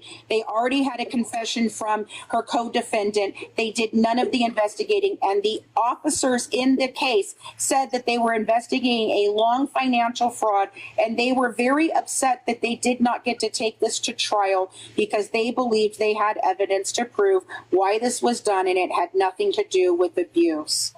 You and HBO, your wife, Gypsy, all changed that narrative, and you have lied to the public for 9 years. Not you specifically, I don't think, but your wife and your child have. Your daughter, Mia, even is calling her out in front of her. Can you not see the writing on the wall, Rod? She's a very disturbed girl, and she needs help. You're denying that she has medical conditions. You're denying that it has anything to do, that she has any medical conditions related to the chromosome disorder. And do you understand, for the health of your grandchild, that is rather dangerous.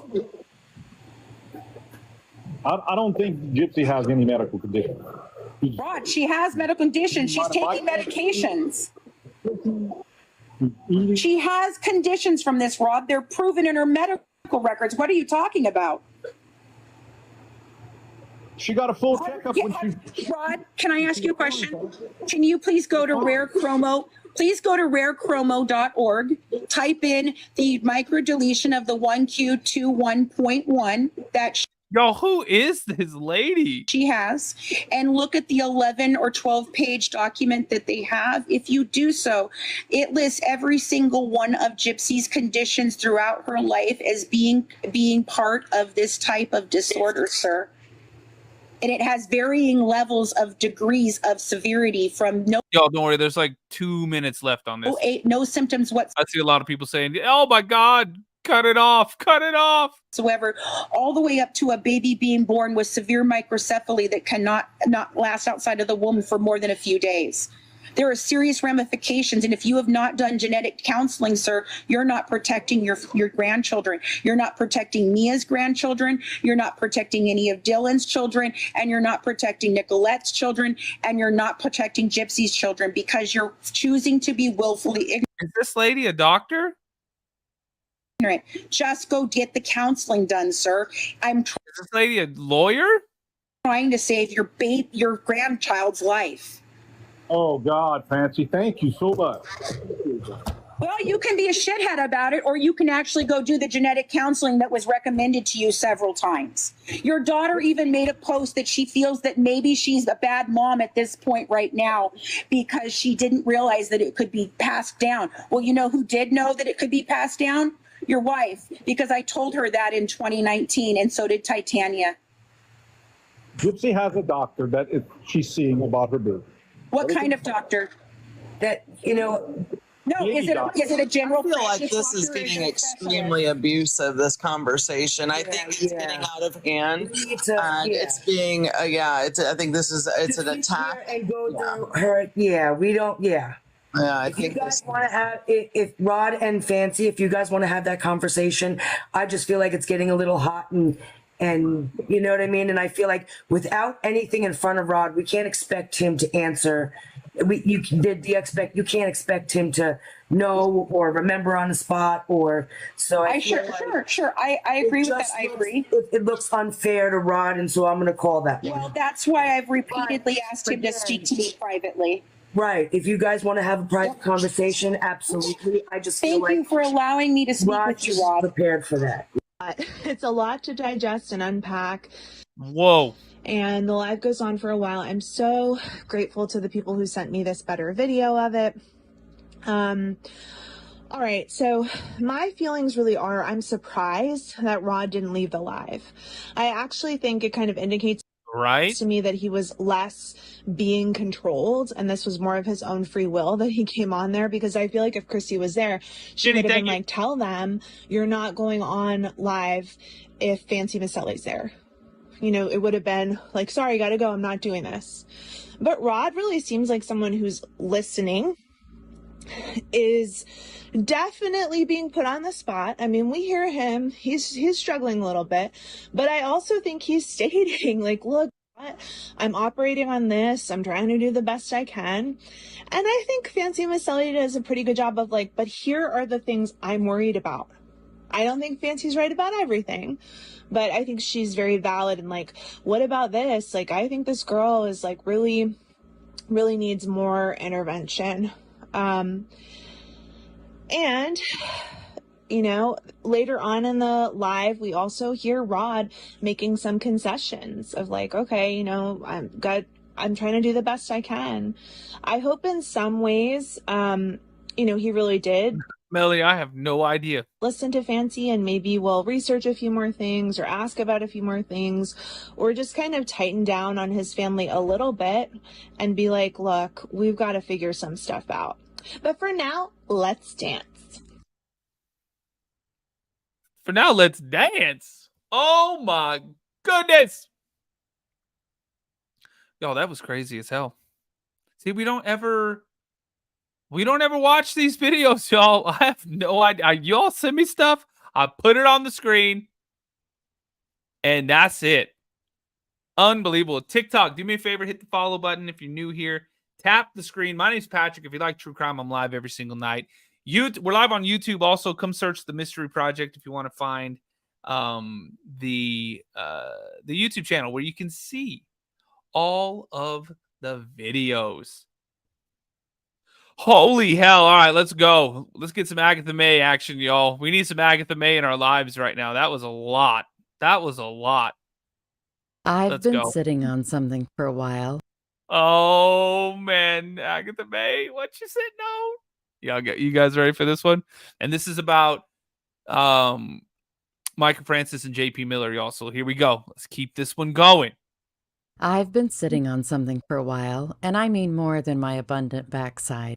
I've been waiting for the right time to release this series, and now's the right time. A source has been sending me information on a hidden Facebook group. This group broke off from the Justice of Micah group because, according to them, they are the same ones. It's the rest of us who are just a bunch of silly wackos. I've changed the names of those involved, and there's a reason for that. And it has to do with me being so petty, my last name should be Larceny. Let's get started with the adventures of the not-so-secret secret club with Chapter 1, Leader of the Pack. Everyone, meet Harmonica. She's the admin of this secret little group on Facebook, and it's known as Micah's Truth, Rational Discussion for the Micah Miller story.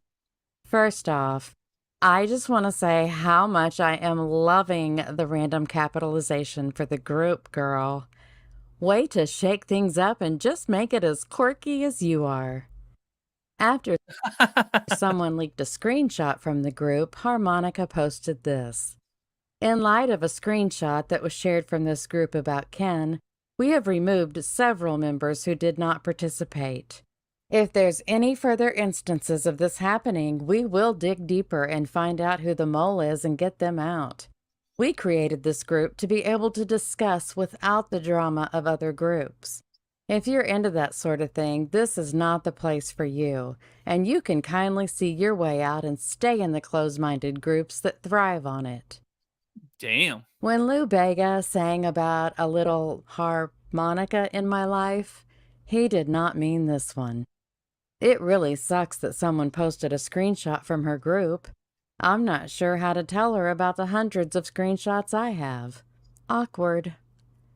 Seeing as how there's only about 30 She says, awkward. people in her little group, Harmonica won't have to dig much. But what if it's not one of the non-participants? What if it's one of the superstars of your group, Harmonica? What if it's Mina, or Byton, or Crispy too, Betty, Dilly, Pastor Dilly, Bashley, Litany, Splina, Wendy, Bolivia, Benifer, Bean, Dim or the other Dim, Zebra, Daffy, or Skew Time C. So many fun names. What makes you think you can trust any of them? Damn. You don't actually know them, do you? I probably know more about them than you do. I'll give you a hint. Whoever the mole is was in the group when this post was hot off the press. I guess maybe you were a little hasty in kicking out those non-participants, huh? Oh, snap. Amber Dawn, thank you. Patrick the Great, the real MVP. Palette cleanse. Right, exactly. So that post is about John Paul Miller's interview he had on News Nation with the intrepid Rich McHugh. Oh, snap. Thanks for the super chat too, Amber Dawn. I appreciate you guys. Now, you would think that Harmonica is a doctor in real life, but she doesn't even play one on TV. That didn't stop her from diagnosing John Paul Miller as having autism, though. That's right. After that interview, Harmonica wrote, "Y'all might think I'm crazy, but I have an autistic granddaughter, and watching JP and his demeanor last night, along with his immature responses at times, I really think it's possible he has very high-functioning autism." And then Daffy jumps in on the diagnosis and thinks it could be why John Paul preached the day after Micah died. Harmonica says it would explain John Paul's tics and how he played with the fidget spinner during the interview. She then finishes her diagnostic assessment with explaining that John Paul's comic book obsession would point towards autism because, quote, autistics always have something they're basically obsessed with, and he's very socially awkward. So the woman who has a granddaughter with autism calls people with autism autistics. Also, Harmonica, just so you know, there are these lovely little punctuation marks called commas. Now, they're the ones that look like a little sideways eyebrow. Some people like to sprinkle them throughout their writing to not only make it easier to read, but also to make it appear that they are at least minimally educated. I understand why Harmonica doesn't use them. The group was all a Twitter before the interview, too. Wow. And decided that News Nation needed a background report on Abel Salas, who was married to Micah's mother. I'm not sure why they felt the need to provide this information to News Nation, other than to just be awful people. Wendy let everyone know that she sure wishes the information could get to Rich McHugh before the interview. Well, no worries, Wendy. Dilly and SkewTime-C have it all under control. I don't think Micah had ever even met Abel, and he had absolutely nothing to do with her death. That doesn't matter to the Dream Team, though. I don't recall Rich McHugh asking about Abel in that interview. Maybe it's on the extended version that I haven't had the stomach to listen to yet. Damn. Or maybe Rich didn't think it brought any importance to the interview, so he didn't mention it. So this is just a tiny, tiny taste of what the group is like. There is more to come about the News Nation interview. There's also talk about the interview with Flo, about Micah's family, meds, Robbie Harvey, the settlement, John Paul's mental health, and so much more. The grand finale, whenever we get to that, will be pretty spectacular. I'll be posting this saga in a series of videos ranging in length. On YouTube, they will be in a playlist labeled The Brain Trust. Thank you so much for watching, and please stay tuned for the next installment of Mean Girls, The Menopausal Years.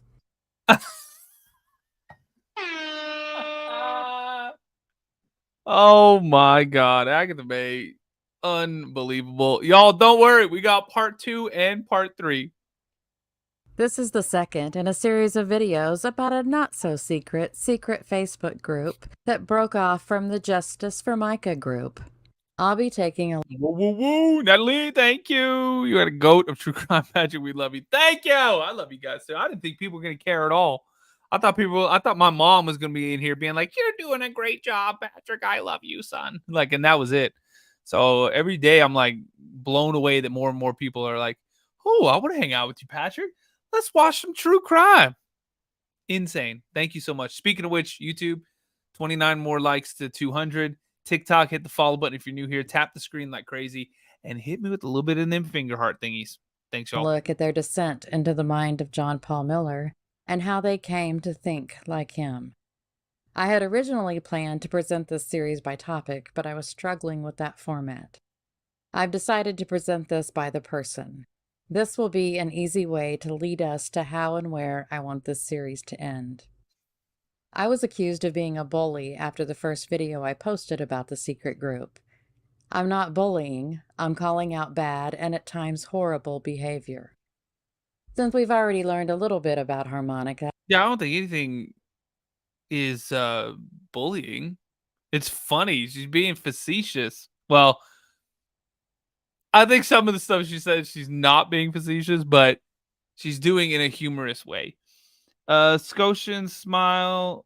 I'm new to following this creator, watching. Just wondering who Agatha. So it's Agatha May Detective Agency, y'all. Make sure you follow her, or she's gonna be pinned down in the description. She's not right now because I just pulled this video while we were live, but I'll put it in before it goes up. And YouTube or TikTok, come over to YouTube. Agatha May Detective Agency. She is fantastic. Let's make chapter 2 all about her. I literally found her channel. I think she had like 126 followers, something like that. And we watched like a bunch of her videos. And I was like, y'all have to follow her. I think she got 1,000 like within like a day or two. Now she's over 5,000 followers, y'all. Insane. Agatha May, we love you so much. We love you so much, Agatha May. Let's keep going. One of Harmonica's endearing traits is that she loves to give encouraging words about content creators. She says things like, quote, OMG, I can't stand this one. I ran across this earlier and started watching to see what she had on say. I think she meant had to say. I got a couple of minutes in and had to turn it off because my head was about to explode. Oh, Harmonica is feisty. More of her encouragement is, I can't watch her. She's a full-fledged narcissist, way too full of herself, and her voice annoys the fluffin' out of me. I don't really think she meant fluffin'. And sadly, Harmonica definitely does not like me, even a little bit. She says I'm a poopster and drama queen. She thinks my videos are worthless and that they have no substance. She also thinks oh, Lord, I'm a narcissist and brazen and a heifer. What can I say, Harmonica? Guilty on all counts. You've got me, girl. Thank you so much for that well-thought-out and well-spoken critique.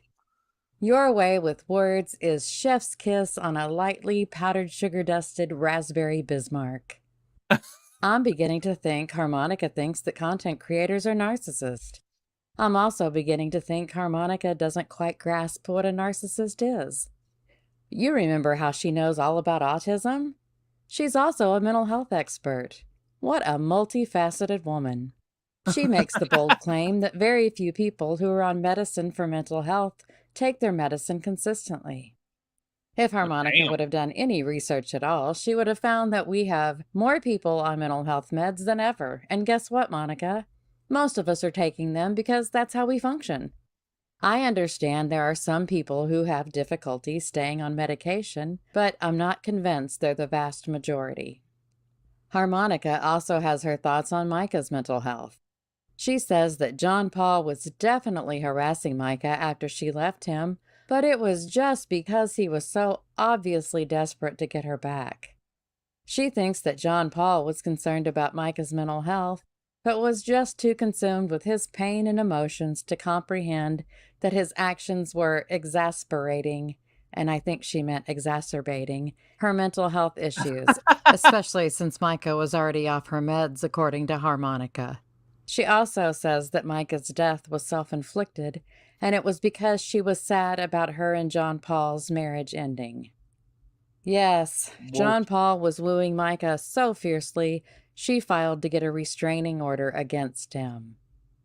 I think Micah did struggle with leaving John Paul prior to leaving him the last time, but she had made up her mind to leave him. She was determined and was planning her future. Harmonica should never be a therapist. In fact, Harmonica should never even be a receptionist at a therapy clinic, or even be the window washer at one. Much like the others in the group, Harmonica denigrates the Francis family as much as she can. She is sure that Micah's family are the ones who decided that Micah didn't need medicine, and then convinced her to stop taking it. She said they were, quote, the very ones who examined her body at the funeral home and didn't have enough common sense to be able to tell if she'd had an autopsy. Yes, that's what one of the sisters claimed on Reddit. End quote. Harmonica also says that the family is only in it for the money, and she wouldn't believe anything that came out of their mouths if they had a notary stamp on their lips. Well, look at you with your little jokes, Harmonica. You are quite the cut-up. After the settlement between the Francis family and John Paul, Harmonica wrote this about the money. Quote, this is crazy. I'm waiting to see if it goes to start a school in Africa like they claimed. Not holding my breath, though. Not one of them have the brains or time clutch my pearls, the mini cult is culting. to start a school in Africa. They don't even know how to get a law passed. Harmonica, I don't know how to say this politely, but you're an awful person. Like, super awful. That is crazy. Also, your comparison between starting a school and getting a law passed is a bit like saying that someone can't tailor a suit because they don't even know how to change the oil in their car. Why is Harmonica so venomous toward the Francis family? I don't know if she had intentions of being such when she started the group. She described the group as being, quote, created to discuss facts of the Micah Miller case without the crazy speculations targeting and harassment of innocent people. It's not our intention to bash anyone, we just want to get to the truth. The group was created on June 11th. If Harmonica was genuine about her intentions for the group, what happened between then and now to cause such a change? In Chapter 3, we'll see if we can find anyone nicer in the group. Not to give anything away, but we can't. We're sure gonna have fun trying, though. I'll be back soon. Oh, Agatha. This is the third in a series of videos about the not-so-secret secret group on Facebook. Oh, Lord, here we go, y'all. This little club splintered off from the Justice for Micah group so they could hide in the dark corners of the Facebook basement and say whatever they wanted about the Micah Francis case without getting checked on it. They might not have started out to be pro-John Paul Miller, but it's where they've landed. We're looking at how they paddled their way through the sewer to get there. Before we get into Chapter 3, I want to clear up a misconception. This screenshot was sent to me anonymously, but I want to let everyone know that as far as I'm aware, and I'm rather aware, the only content creator that is in this group is one that has always been pro-John Paul. Also, if you're watching, you spelled nonchalantly correctly. For Chapter 3, we take a look at some of the other mean girls, and some guys, in the group. Let's start with Dilly, who decided he was going to be the background checker of the group. But he looks at people who don't have anything to do with this case. He would look up the backgrounds on anyone that is or had been connected to the Francis family, and then he would share what he'd found. People that had absolutely nothing to do with Micah. He really enjoyed being the little detective and would swoop in with whatever he could find. Ex-spouses, even spouses of ex-spouses. Dilly didn't care. The group would praise him and pat him on the head, and he'd be off to fetch another report. What's funny about that, though, is that Dilly has his own criminal background. If he wasn't gloating over finding dirt on people who didn't have anything to do with this case, I wouldn't care about his background. I'm not going to judge anyone for having something in their past. But if they're being a horrible person now, that's a different story. Maybe Dilly can share the charges on his rap sheet with his buddies and see if they pat him on the head for that. In Dilly's defense, he did get the 2 charges of prostitution dropped, so, whew. Oh, man. Beaston is the matronly one of the group. I don't mean like cookies and hot cocoa and you want a big hug from matronly. I mean like prison guard matronly. For a crash course in Beaston's judgment, let's look at what she wrote about John Paul. Sadly, I believe JP on a lot of stories about others. He's got those details down. But about himself, it seems he's still that young boy being abused and having to lie and manipulate to protect himself or survive. I agree. It is sad that you believe John Paul. I don't think he has any boundaries on what or who he lies about. I think he lies out of compulsion as well as whenever it will benefit him. Oddly, just a week prior to that comment, Beaston thought that John Paul was hard to believe. She sure changed her mind in a hurry. After the settlement between the Francis family and John Paul Miller, Beaston came up with the brilliant observation that JP looks calm. Maybe she just hadn't seen the video of the press conference where he was doing a fabulous rendition of a tweaker sitting on a jackhammer. To sum up Beaston, here's a comment she made about the Justice for Micah group. Quote, "That's their latest mantra. So stupid. If that's how you feel, you should leave. Like it's a club for them only. They act like 10-year-olds. End quote. I'm sorry, Beaston. I didn't realize you were simple. I'll explain it to you. You're in a hidden group that is member invitation only and is a complete echo chamber, and you're complaining that the Justice for Micah group is only a club for them.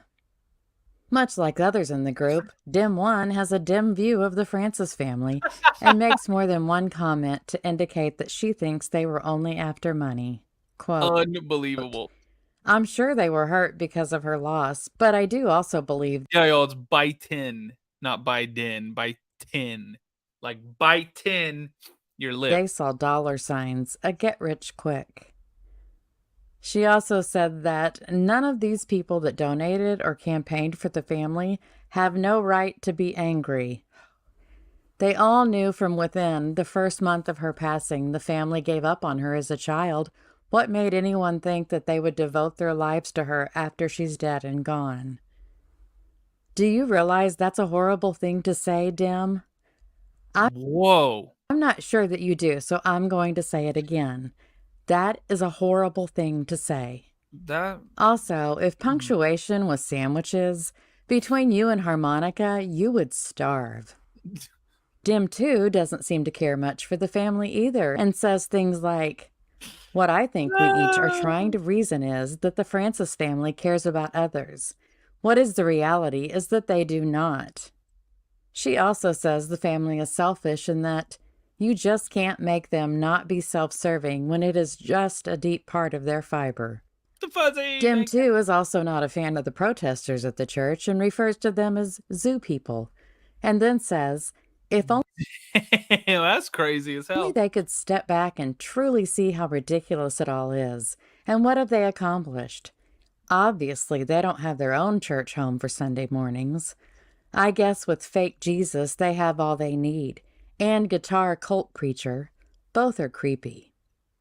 Dim 2 really needs to work on her nicknames for people. I don't know that I'm one to normally be interested in joining a cult, but a guitar cult sounds a little bit intriguing. Have you recognized a running theme of the group yet? They don't have anything favorable to say about the Francis family, and the protesters are bad. Well, maybe Pastor Dilly has something different to say. Something that's encouraging or lighthearted or just anything that's not horrible. Here's what he had to say about a post he dropped in the Justice for Micah group. Okay, I just pretty much stated that Micah and JP were involved in a non-monogamous marriage lifestyle, swingers, and that led to many of their problems. That should open up a huge can of worms. Oh, look at Brother Dilly serving a big old can of whoopworms. We'll swing back to, see what I did there?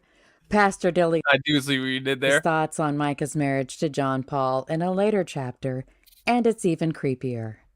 And without even a smidgen of irony, Pastor Dilly says this about the Justice for Micah group. I am contending with them this morning. They all think the same. Okay, Pastor Dilly, I don't know if you're actually dumb, but you say dumb things. Daffy is another member of the Cerebral Collective, and she actually commented on my Chapter 2 video on YouTube. I guess she's looking for some attention, so I'm not going to give her any. In one positively riveting conversation, the group was discussing how one of Micah's family members used to have a different last name, and they were trying to deduce why he changed his name. He has his previous last name on his Facebook profile, and I'm assuming it's so people who knew him by that name will know he's the same person. Let me repeat, his previous name is right there on his Facebook profile. While discussing this, Kristi steps up to bat and says, leads me to believe he changed his last name to hide from something. Well, Kristi just knocked that one out of the park, didn't she? If he changed his name to hide from something, he's doing a total crap job of it. She made another comment that it's scary to think that the whole family has the inability to feel empathy. Oh, shut up, Kristi. Sponda is a newcomer to the group and is completely consumed with getting people to report the Francis family's GoFundMe campaign. Here's what she said about it. Report the GoFundMe. I reported the GoFundMe last night. Everyone can report the GoFundMe. Report the GoFundMe, let her sister explain and pay the state and federal tax. Report it. They are a bunch of frauds. And these comments were all made on one thread. I'm not sure if you understood what Sponda wants, but she wants you to report it. Sponda also thought she was super clever when she used the Francis family's website tip line to ask where the donations were going, who is benefiting from them, if the family has set up a 501c3, and if they're using a .org. Well, Sponda is a demanding little thing, isn't she? Sponda, anyone can use.org for their website. In fact, you could make a reportthegofundme.org website if you wanted. Sponda also says she will not have any qualms shutting them down. Someone will be paying tax on that money. Oh, Sponda's a tigress. I think the Florida sun has gotten to her. If she'd done a quick search, she could have learned that if a crowdfunding organizer isn't going to receive any of the money from the campaign, the donations are considered gifts and aren't taxable. But you get 'em, Sponda, if that's what keeps you out of the sun. In Chapter 4, we'll get into one of the most prolific participants of the Brain Trust, Weena, and how she's descended into sounding just like John Paul. That's right, if you appreciate hearing things that sound like him, you will absolutely lose your mind over what Weena has to say. Stay tuned for Chapter 4 coming soon. Oh my gosh. Insane. That was awesome. Oh, man. That was a long live stream. That was a long one, y'all. 2 hours. I'm out of here. I got to get some sleep. Love you guys. Thank you for everything. YouTube, hit the thumbs up button. We got 12 to go before we get to 200. So y'all do it. TikTok, hit the follow button if you're new here. Tap the screen like crazy. I love you guys. Be safe. Take care. And I'll see everybody.